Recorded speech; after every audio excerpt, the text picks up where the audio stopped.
Ah, you entertain me so with your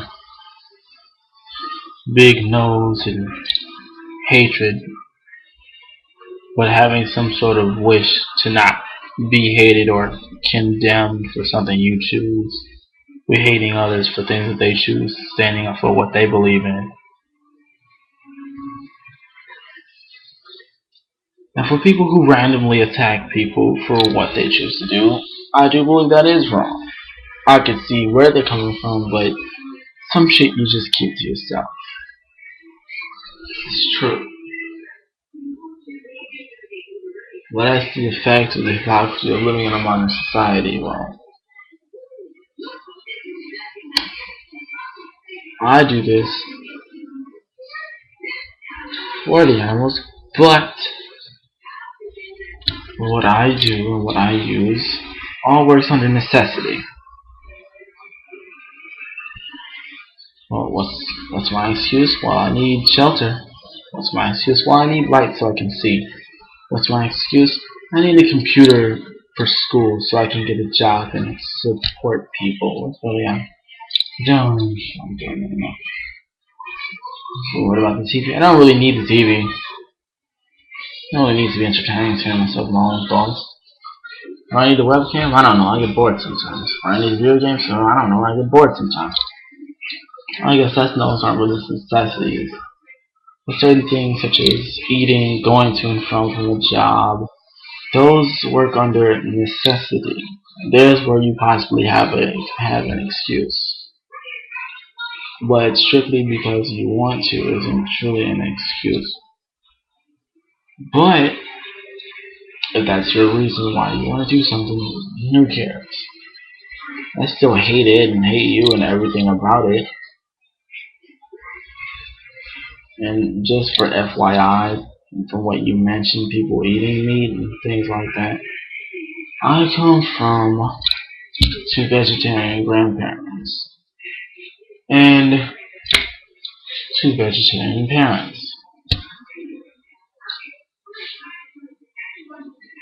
Just saying, maybe a great or something probably ate meat or something like that. But coming from people who lived on farms and such, so how suckish it was for these animals to die. A lot of them they saw them as more so as pets and not just livestock or whatever. And being them led to the slaughter makes well, not really the slaughter, like old school, like take them around back, shoot them in the head with a shotgun or whatever. Yeah, just stuff like that, and this kind of makes me sad because over time, being a child, you grow an attachment to certain things, especially other living things, like I don't know, their attachment to the same thing, like oh, a boy and his dog. Well, there was her and that chicken, and him and that cow. That's just where those things rooted from, just to seeing it right there in front of their face and it disturbing them. And is the world really as grim as you say it is? As she says it is, as I don't know. Is it?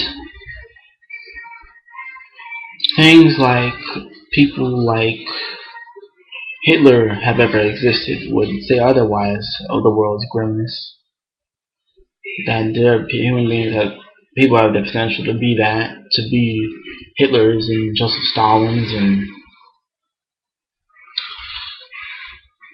things like Jack the Ripper and Jeffrey Dahmers and so many other serial killers and things like that. There's something that could fight your argument of saying the world isn't that grim and it doesn't happen everywhere. Because killing, rape, thievery, molestation, it's global. So maybe the world just is that grim. It really is that grim. And maybe you're finding a certain part of reality that the world truly is that grim. Maybe your world, where you live, kind of inside like your bubble of your faction of life, of your fraction of where you live, Maybe that's happening somewhere away from you and you don't see that. Or you know that it's happening somewhere else. But you're not going to say it happens everywhere. You're like, oh, I know it happens here, but it's like it's happening somewhere, but it doesn't happen everywhere. To kind of give yourself a it's gonna be alright sort of feeling. I used to do the same thing. Then I started feeling delusional as I steadily see crime rate, looking up certain things, seeing crime rates rise, and reading things about 90,000 kids getting killed in like 1 year in the U.S. due to gun incidents and things like that. And that's not just propaganda. That really did happen. That's really for real, for real. Um, People committing suicide. I don't know. I can say suicide the grim part of life. I mean, part of the world. I mean, if someone births you, they give you the gift of life.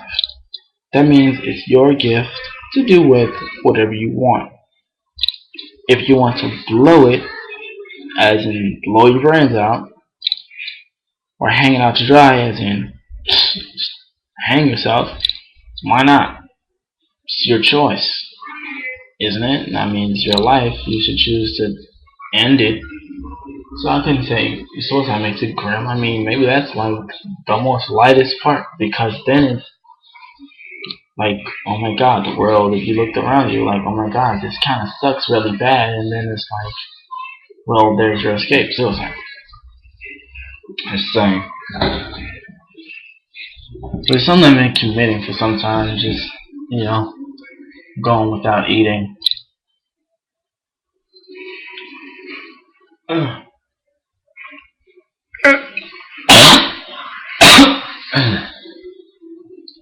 Alright. Alright. Okay.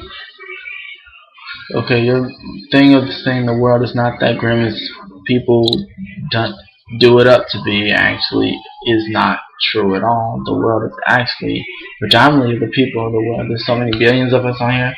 Do you know that actually statistically speaking, a large amount of those actually suffering in crippling poverty, starving, and dying every day. So there you go. World basically is that grim. Maybe not for everyone, maybe not everywhere, but in a large amount. In a whole, it is happening a lot. What's what else? What else? What else? What else? This would be off subject and really stupid. Dumbtard is not a word. I'm sorry I can't type, but I haven't been eating. No, I can't type too well. So, yeah, dumbtard isn't a word. You have a big nose. And I want to know, where do you people pull this closet homosexual thing? Is it the tone of his voice? That's the only thing I can see, tone of his voice. Or is it because he's not a horn dog like the rest of you? In these states, he doesn't have like extremely strong sexual perverse desires. I think there's more of a blessing to actually only want to have sex of your choice and not only listening to what an impulse of your body is telling you. That's pretty awesome. To have that sort of control is pretty fucking awesome. But you're a closet homosexual because off impulse you can't just screw some chick. You're just crazy. It's crazy. Just because someone doesn't work on impulse, they obviously aren't their gender because off impulse they won't just hump any old thing. It's really silly. So, on subject of honest packaging, that would be funny, but I don't recommend it for like younger ages. Like if you're like 2 or 3 years old, I don't think you should be shown like a picture of a chicken with blood squirting out of its head, or a cow being dipped in hot water to get all the fur off. That's kind of fucked up.